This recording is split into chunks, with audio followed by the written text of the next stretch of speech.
Neste vídeo, as doutrinas do Adventismo do sétimo dia, que os coloca não como uma igreja, e sim como uma seita. Para quem não me conhece, eu sou a Silvana do canal Diário Pentecostal, especialista em História e Teologia do Protestantismo no Brasil. Se você ainda não é inscrito, se inscreve no canal, deixe seu curtir e compartilha com seus amigos para que mais gente conheça o canal.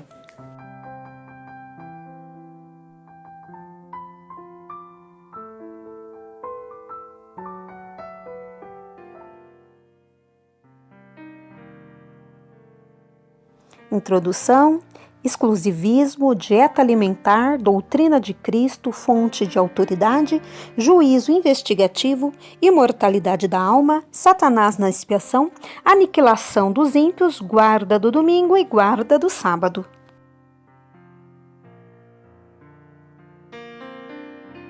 O Supremo Tribunal Federal está julgando questão de membros que não podem trabalhar, prestar concursos nas tardes de sextas-feiras e em todo dia de sábado. O Supremo Tribunal Federal está julgando. Uma melhor compreensão disso, no canal, além deste vídeo, tem mais 2 sobre o Adventismo, uma breve biografia de Ellen White e a fundação do Adventismo, além das datas frustradas marcadas para o retorno de Cristo. Neste vídeo, apresentarei os porquês desta organização religiosa não constar na lista de igrejas nem tradicionais, nem pentecostais e nem neopentecostais.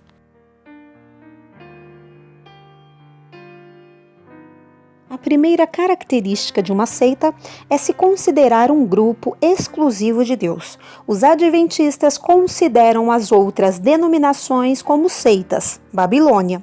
Se acham os remanescentes de Deus para os últimos tempos.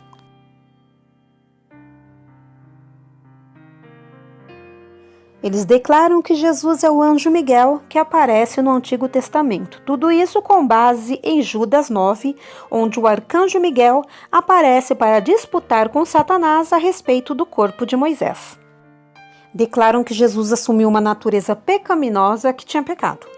As Escrituras deixam claro que Jesus morreu sem pecado. Se ele tivesse pecado, sua morte só valeria para ele, uma vez que o salário do pecado é a morte. Ele teria, assim, recebido apenas o que ele mereceu. Mas a morte vicária de Jesus, o benefício de sua morte, é transferido para a salvação dos que nele creem. Ellen White, no livro A Ciência do Bem Viver, quer insinuar que comer carne é ficar propenso ao pecado. Mas, ironicamente, e sem querer fazer algum argumento contra a benção que são os vegetais, o pecado entrou no mundo e uma fruta foi usada para fazer a sedução a Eva. O pecado então entrou no mundo e nesta trama diabólica um fruto foi usado.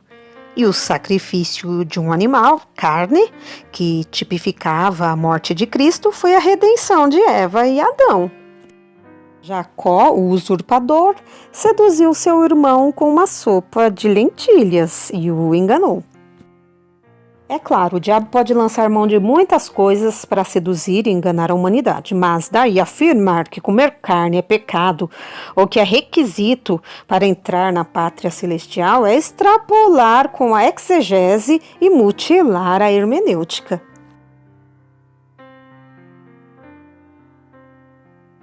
Segundo a teologia de Ellen White, a expiação não foi concluída na cruz do Calvário. Ao terminarem as 2.300 tardes e manhãs, Jesus entrou no lugar santíssimo para efetuar a última parte da sua solene obra, purificar o santuário. Hebreus 6, 19 e 20 diz que temos esta esperança como âncora da alma, firme e segura, a qual adentra o santuário interior por trás do véu, onde Jesus, que nos precedeu em nosso lugar, tornando-se sumo sacerdote para sempre, segundo a ordem de Melquisedeque. Em Hebreus 8:1 diz: o mais importante do que estamos tratando é que temos um sumo sacerdote como esse, o qual se assentou à direita do trono da majestade nos céus.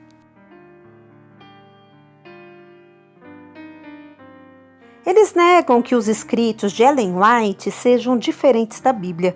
Os consideram no mesmo grau de inspiração da Bíblia. Na carta de Paulo aos Hebreus 1:1, ele diz que Cristo é o portador da última revelação de Deus. Então, para o cristianismo histórico, não existem novas revelações.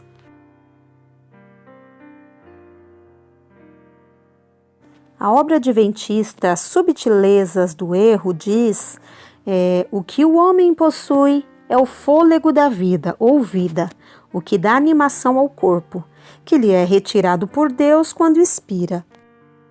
E o fôlego é reintegrado no ar por Deus, mas não é entidade consciente ou o homem real como querem os imortalistas. Ou seja, para eles, a pessoa morreu, entra num estado de sono, está inconsciente, aguardando o dia do juízo, a ressurreição dos mortos. Tudo isso baseados em Eclesiastes 9:5. Pois os vivos sabem que morrerão, mas os mortos nada sabem. Para eles não haverá mais recompensa, e já não se tem lembrança deles.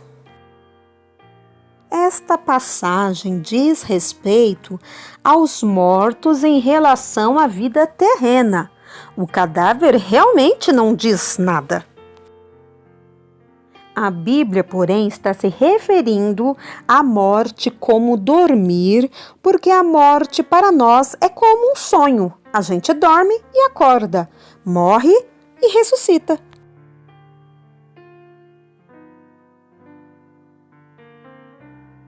A doutrina da expiação da Igreja Cristã tem defendido que Cristo é o único expiador, sendo que Satanás não tem nenhuma parte na expiação.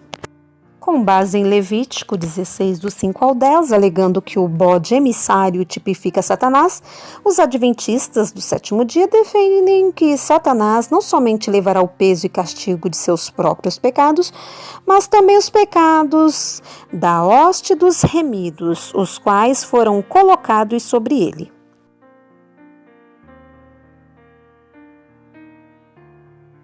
Defendem que todos os pecadores, aqueles que Deus diz que não entrarão no reino celestial, serão aniquilados como castigo.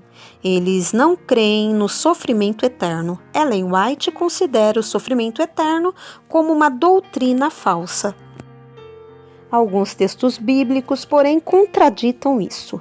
Mateus 25:30. E lancem fora o servo inútil nas trevas, onde haverá choro e ranger de dentes.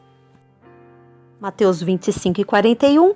Então ele dirá aos que estiverem à sua esquerda: malditos, apartem-se de mim para o fogo eterno, preparado para o diabo e seus anjos. Mateus 25:46. E estes irão para o castigo eterno, mas os justos para a vida eterna. Marcos 9:43, o inferno, onde o fogo nunca se apaga, onde o seu verme nunca morre.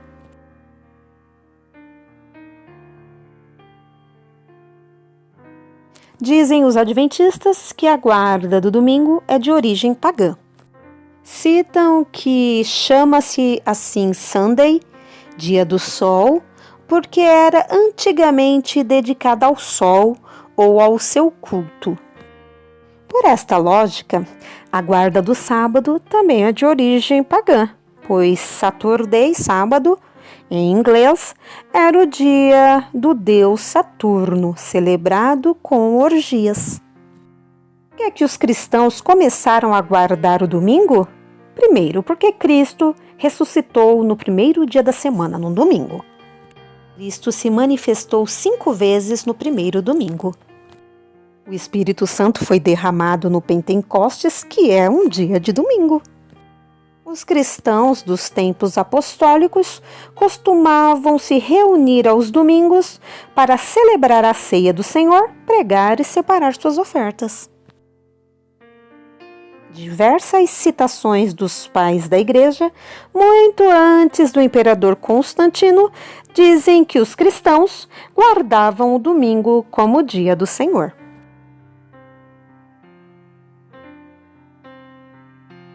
Ellen White, no livro Conflito dos Séculos, diz que o sábado será a pedra de toque da lealdade.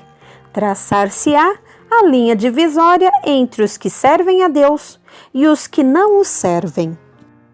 Afirmam ainda que o selo de Deus na vida do cristão é a guarda do sábado.